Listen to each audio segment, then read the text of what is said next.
Hello mothers, માતાનું દૂધ બાળક માટે અમૃત સમાન છે. 6 મહિના સુધી બાળકને ફક્ત માતાનું જ દૂધ આપવું જોઈએ. 6 મહિના પછી માતાની દૂધ સાથે કયો પૂરક આહાર આપવો જોઈએ અને એ પૂરક આહાર આપતી વખતે શું શું ધ્યાન રાખવું જોઈએ એના વિશે આજે આપણે ચર્ચા કરીશું. આયુર્વેદના ગ્રંથોમાં વય મુજબ બાળકની 3 પ્રકારની અવસ્થા વર્ણવવામાં આવી છે. પહેલી અવસ્થા છે એને ક્ષીરપ અવસ્થા કહે છે. ક્ષીર એટલે દૂધ. જે ઉંમરે બાળક ફક્ત દૂધ જ લે તો આવી અવસ્થાને ક્ષીરપ અવસ્થા કહેવામાં આવે છે. આ અવસ્થાનો સમયગાળો બાળક જન્મે ત્યાંથી લઈ અને 6 મહિના સુધીનો હોય છે. બીજી અવસ્થા છે એ છે ક્ષીરાનાદ અવસ્થા. જે ઉંમરમાં બાળકને દૂધની સાથે સાથે અન્ન પણ શરૂ કરવામાં આવે છે. તેનો સમયગાળો 6 મહિનાથી લઈને 2 વર્ષ સુધીનો હોય છે.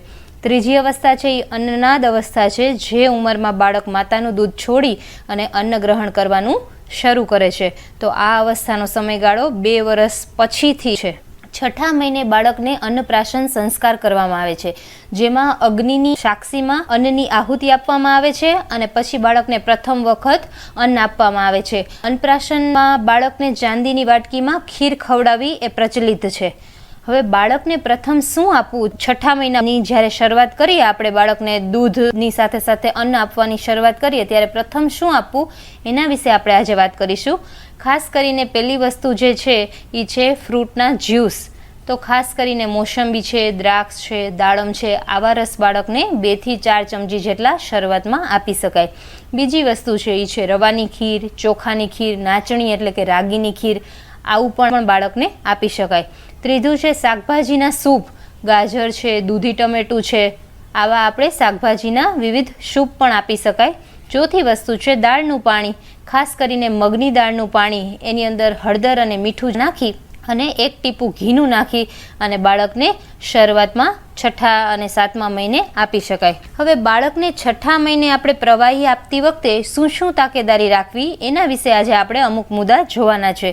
તો પહેલો મુદ્દો છે કે ખાસ કરીને બાળકને સવારમાં જ નવી વસ્તુ ટ્રાય કરાવવી જોઈએ. એટલે કે પૂરા દિવસ દરમિયાન એ ખાવાથી જો એના શરીરમાં કંઈ ફેરફાર હોય તો એ આપણને ખબર પડે.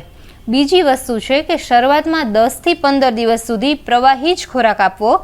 એક દિવસમાં એક જ પ્રવાહી આપવું એટલે આપણને એની ખબર પડે કે આ બાળકને આ પ્રવાહી માફક આવે છે કે કેમ. ત્રીજો પોઈન્ટ છે આપણો કે પ્રથમ બાળકને શરૂઆત કરીએ ત્યારે ખાસ કરીને ફ્રૂટના જ્યુસ છે, ખીર છે, એવી સ્વીટ વસ્તુથી શરૂઆત કરવી, જેથી કરીને માતાનું દૂધ પણ થોડું સ્વીટ હોય છે, માટે આ ટેસ્ટ સાથે તેનો ટેસ્ટ સિમિલર રહે. ચોથો પોઈન્ટ છે એક જ ટેસ્ટનું રિવિઝન બાળકને 2 થી 3 વાર કરાવવું જોઈએ. દાખલા તરીકે મોસંબીનો જ્યુસ આપણે આપ્યો તો મોસંબીના જ્યુસ 2 થી 3 દિવસ સુધી કન્ટિન્યુઅસ આપવો, જેથી કરીને બાળકને આ ટેસ્ટ વિશે જાણ થાય.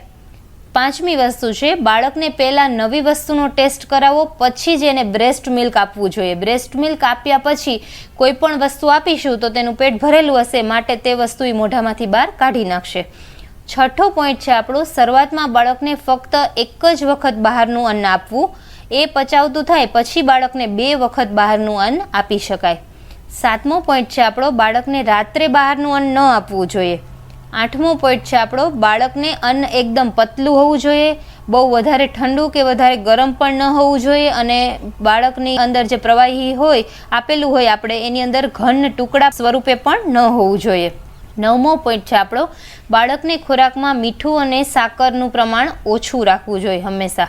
10મો પોઈન્ટ છે આપણો કે પ્રથમ માતાએ બાળક માટે તૈયાર કરેલ અન્ન ટેસ્ટ કરવો જોઈએ અને પછી જ બાળકને એ અન્ન આપવું જોઈએ.